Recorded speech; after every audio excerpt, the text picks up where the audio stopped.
Brook lalaban sa isang Gorosei? Sa latest chapter nga ng manga, specifically sa huling panel ng chapter na to, makikita nga nating sobrang devastated netong si Brook since nasaksihan nga niya mismo kung paano namatay itong kaibigan niyang si King Ruben. Ang pinag-uusapan nga sa panel na to hindi si Brook, bagkos itong misteryosong lalaki na to. Pero kung itutuon nyo nga yung pansin nyo sa bandang kaliwa netong panel, makakakita tayo ng isang Gorosei. Yes guys, nasabi ko ngang Gorosei ito dahil ito nga yung appearance nila pagdating nila sa Egghead Island. At since kilala natin itong silhouette na to na very similar kay Gorosei Mars, we can assume na itong nasa kastilyo mismong si Gorosei Mars. Ngayon ang magiging tanong kung talagang nakakita si Brook ng Gorosei noon pa, bakit hindi niya ito nakilala during Egghead Island arc? Bale ang sagot nga dito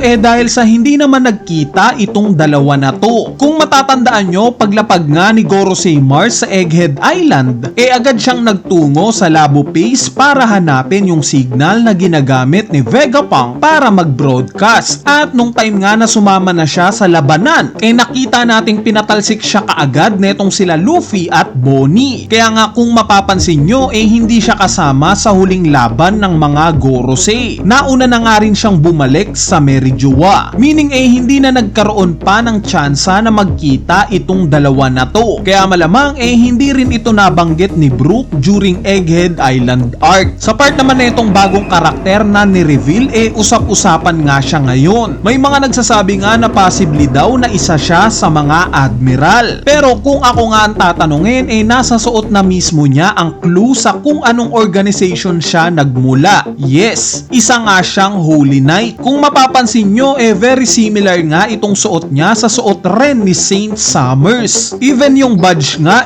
parehas rin. So I suspect na itong Holy Knight na to pwedeng commander sa oras na to ng mismong Holy Knights. Dahil kung matatandaan nyo, during God Valley incident, normal na Holy Knight lang itong si Garling. Not until 24 years ago, saka lang natin nakitang naging captain na siya ng Holy Knights. Meaning merong active commander ng Holy Knight during 62 years ago, kung saang timeline nangyayari itong moment na to. Kaya naman ay suspect na ito yung Holy Knight na yun.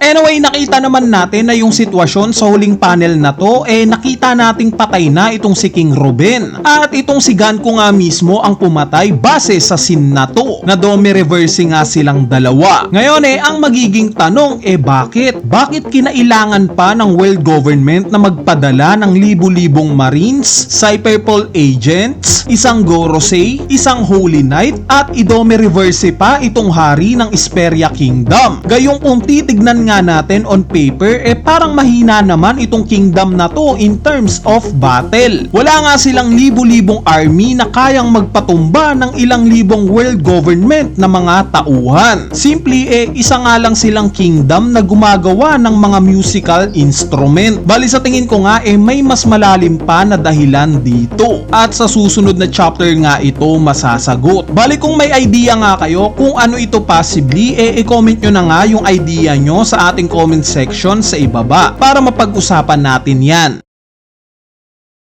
So, ang isa pa ngang nakakapagtaka sa huling panel na to itong si Ganku. We all know na 62 years ago itong moment na to. At itong God Valley incident naman kung saan natin siyang nakita as God's Blade 38 years ago. Meaning dapat na tumanda itong itsura niya, 'di ba? Since hindi pa naman siya nakakatanggap ng deep sea contract similar sa mga Gorosei. Dahil as we all know itong may mga deep sea contract nga lang ang nagkakaroon ng abilidad na hindi tumanda. Nakita naman natin yan kay Gorosei Saturn since nasa God Valley nga siya 38 years ago at sa present time ganito pa rin yung appearance niya. Itong may mga deep sea contract naman which is taglay ng mga Holy Knights alam naman nating nagkakaedad sila. For example na lang itong si Garling. Nakita nga natin all throughout the years na dumadagdag yung edad niya base sa appearance niya. Similar kay Summers. Ngayon kung Kung i-apply nga natin yung logic na to kay Ganku na currently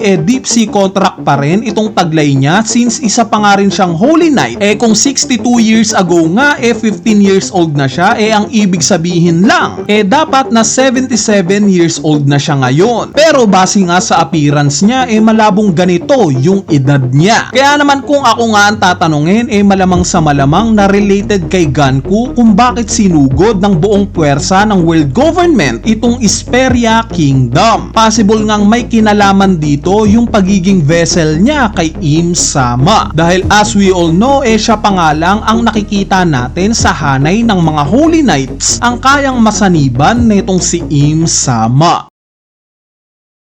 Bali overall nga low-key na napakagandang chapter na itong 1185. Kumbaga mapapansin natin yung passing the torch sa mga karakter. Dahil last chapter nga nakita natin kung paanong naging close itong si Brook kila Shuri at King Ruben. Sa chapter naman na to nakita nating naging malapit rin pala itong si Brook kay Queen Candle. In fact naging apprentice pa nga siya nito. Na later on nakita nating ipinasa rin ni Brook itong mga natutunan niya kay Candle sa pamamagitan ng pagtuturo din kay Shuri. Sa kabilang banda naman napansin ni Brook kung gaano kagaling itong si Shuri. May moment pa ngang nabanggit ni Brook yung possibility na capable ng makagamit ng future sight itong si Shuri. Meaning ini-establish ni Oda na prodigy talaga itong si Shuri. Dahil imagine, 14 years old pa lang si Shuri at kaya niya nang gumamit ng advanced observation haki. Di ba grabe yung potential neto? Sa part naman netong fog na bumalot sa buong Esperia Kingdom, it seems like na napapalibutan nga ng fog itong buong buhay ni Brook na para bang ito yung pangitain para sa kanya na may masamang mangyayari. Nakita nga natin yan during Thriller Bark arc nung mamatay itong pirate crew niya na Rumbar Pirates. At ngayon namatay naman itong nagturo sa kanya na si Queen Candle pati na itong kaibigan niyang si Ruben. Nakita nga natin sa naging pagkamatay ni Candle yung bigat na dinadala nitong malalapit sa kanya. I'm sure na mas mabibigyan ito ng justice once na mapanood na natin to sa anime. Since related nga sa music itong buong flashback na to, paniguradong tatago sa puso natin itong malungkot na scene na to.